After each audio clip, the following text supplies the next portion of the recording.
If you look at some of the very important issues here, for example, the issue of borrowing, the issue of benchmark. Benchmark has always been a major problem. We know what happened when Dr. Ngozi Okonjo-Iweala presented the 65. It was a back and forth. It was a very big one. And they had to return it and bring it back. Do you see that kind of back and forth in this? Do you see that the National Assembly agreeing with you on this, considering what IMF said on the benchmark?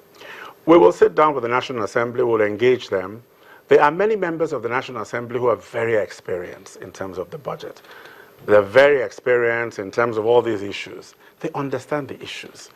So we will be speaking the same language. So I see us sitting down, discussing with them, explaining the issues. At the end of it, I believe that we'll reach a consensus. I understand. No, I mean, I know now that the Senate chairman on budget appropriations and all of that, he held that similar position when he was in the House of Reps. In fact, he's from your constituency. John, I know. He's Cross River. He's from Cross River. I'm from Akwa Ibom. I know. So yes. This time around, that is going to be in their court for that time being. But let me take you to some of the scrutiny about that budget. I'm very sure that you've heard what the PDP has said about the budget, and let me just quote them a bit what they said about the issue. They're worried about the borrowing, and the PDP has reacted saying that they described the 6.8 trillion 2016 federal budget presented by President Muhammadu Buhari on Tuesday as a big fraud and executive conspiracy tailored towards mortgaging the future of the nation. The PDP went further to say the party queried President Buhari's decision to borrow 2 trillion naira, the biggest in the history of the nation, as a height of recklessness and deceit from a government that trends on propaganda. By all standards, the PDP said the 2016 budget, the first major economic policy outing of this government, is completely unrealistic and duplicitously embellished with impractical predications, a development that confirms fears by economy watchers and investors that this administration is obviously ill-equipped for governance. Two things that stands out here.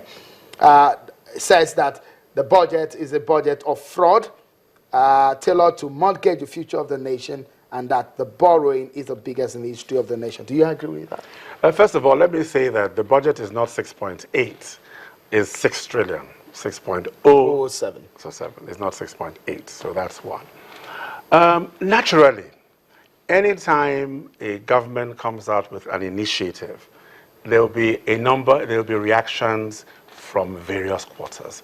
We will engage everybody and we will explain what we're doing. You know, when you first announce a document, the initial reaction, some of it could be supportive, some might not be so supportive. That is not a surprise. Over the next month or so, we will engage with all interested parties, including the PDP, because the PDP is present both in the Senate and the House. We will engage them and we will explain. And I believe that by the time we finish explaining, they'll understand better what we're trying to do, and they will also support it. Interesting. So they might be quick to judgment in this sense, right? No, you see, because there's time, we have to engage. We will engage everybody, you know, because this nation, it belongs to everybody. We want to get everybody working together. We have serious challenges in this country at the moment. Oil price dropped from 112 to the mid-30s. Every Nigerian of goodwill must come together to solve the problem. We will reach out to everybody. We will explain to everybody.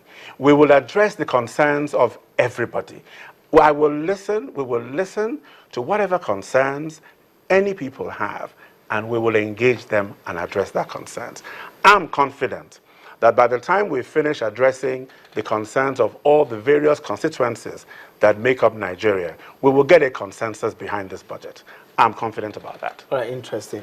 One major issue that comes out for me here is the fact that the APC, when they were coming into power, they talked about the fact that they're going to be a welfareist party. That means, in my own little understanding of politics and ideologies, policies, they're tending towards a left of the center. That means they're looking towards putting most of the decision of economy into private hands and try as much as possible to enrich an average Nigeria. But in this sense, do you think that this budget realistically favors that political tendency? Well, I am not somebody who likes to use ideological this thing. I'm a pragmatist. I like to look at what we are doing and what the APC manifesto says. The APC manifesto basically is, one, we must restore the economy. Two, that economic growth must not be a jobless one. That means that it must be one that creates jobs. So we must create jobs. And then we must make sure no Nigerian is left behind. So we must be a compassionate government. So we grow the economy, and we grow it as rapidly as we can. We make sure that we grow it in a way that creates jobs, so that Nigerians are employed. And then those who are left behind, the people who we have not been able to affect, we now show compassion.